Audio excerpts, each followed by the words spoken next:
भय लोग डायरीज को सब्सक्राइब करो, क्योंकि यहाँ हर हफ्ते एक नई दास्तान खुलती है।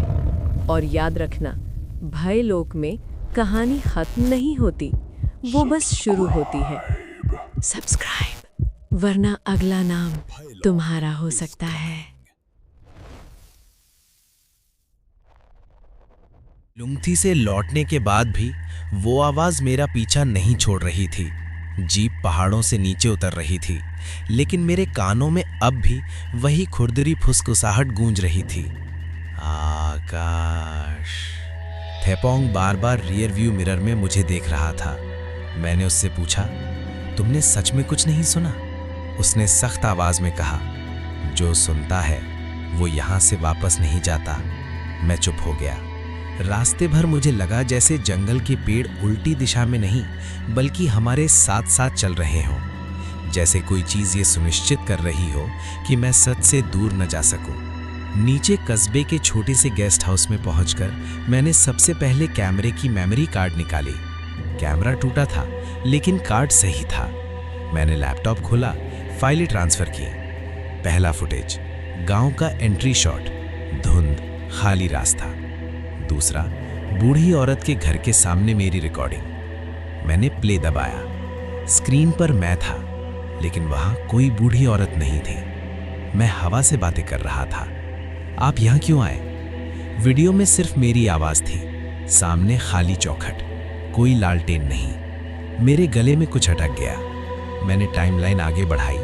रात 12:59। खिड़की के बाहर अंधेरा। 12 बजे अचानक फ्रेम में रोशनी फैलती है, लेकिन वो किसी घर से नहीं, मेरे ठीक पीछे से आ रही थी। वीडियो में मेरी पीठ के पीछे एक लालटेन जल रही थी, वही घर जिसमें मैं ठहरा था। फिर आवाज, स्पीकर से धीमी रेंगती हुई ध्वनि निकली, आकाश। मेरे हाथ कांप गए। मैंने वीडियो रोका, दोबारा चलाया। इस बार साफ सुनाई दिया। आवाज एक नहीं थी, जैसे कई लोग एक साथ एक ही नाम दोहरा रहे हों, आकाश, आकाश, आकाश। मैंने तुरंत गांव के चर्च का फुटेज ढूंढा। वो हिस्सा धुंधला था। कैमरा गिरते वक्त रिकॉर्डिंग चलती रही थी। फर्श पर पड़े कैमरे के एंगल से सिर्फ दरवाजे का निचला हिस्सा दिख रहा था, और दरवाजे के बाहर 2 पैर खड़े थे, नंगे, कीचड़ से सने हुए। धीरे धीरे वे पैर पीछे हटे और धुंध में गायब हो गए। मैंने लैपटॉप बंद कर दिया। ये मजाक नहीं था। अगले दिन मैं फिर लुंगी जाने के लिए तैयार था, इस बार अकेले। थेपोंग ने साफ मना कर दिया, मैं दोबारा वहां नहीं जाऊंगा।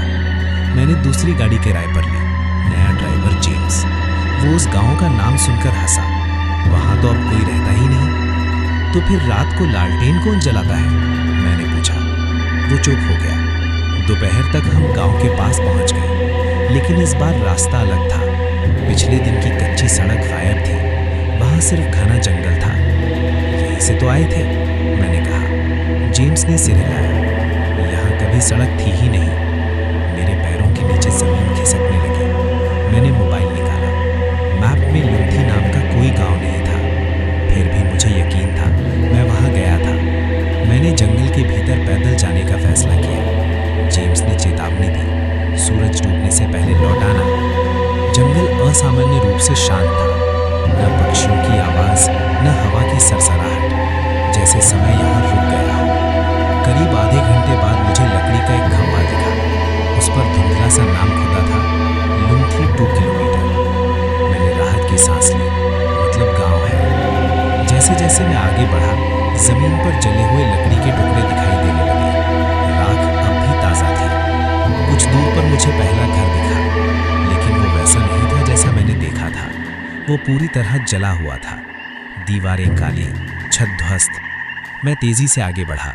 पूरा गांव राख में बदल चुका था। हर घर जला हुआ, चर्च की जगह सिर्फ पत्थरों का ढेर। मैं अवाक खड़ा था। ये कैसे संभव था? कल ही तो सब ठीक था। मैं चर्च के अवशेषों के पास गया। वहीं जमीन पर जली हुई किताब के पन्ने बिखरे थे। मैंने एक पन्ना उठाया। उस पर नामों की सूची थी। आखिरी नाम, आकाश मेहरा 2026। मेरी सांस रुक गई। पीछे से पत्तों के चरमराने की आवाज आई। मैं पलटा। जंगल के किनारे कई आकृतियां खड़ी थी, सफेद धुंध में लिपटी हुई, चेहरे धुंधले। उनमें से एक आकृति आगे बढ़ी। वो बूढ़ी औरत थी, लेकिन उसका चेहरा जला हुआ था, आंखों की जगह काले गड्ढे। उसने फुसफुसा कर कहा, तुम्हें लौटना नहीं चाहिए था। मैं पीछे हटने लगा। जमीन नर्म थी, जैसे राख के नीचे कुछ दबा हो। मेरे पैर किसी कठोर चीज से टकराए। मैंने नीचे देखा। वो एक लालटेन थी, जली हुई, टूटी हुई। लेकिन जैसे ही मेरी नजर उस पर पड़ी, उसमें अपने आप लौ जल उठी और उसी क्षण जंगल के हर कोने से आवाज गूंजी, आकाश।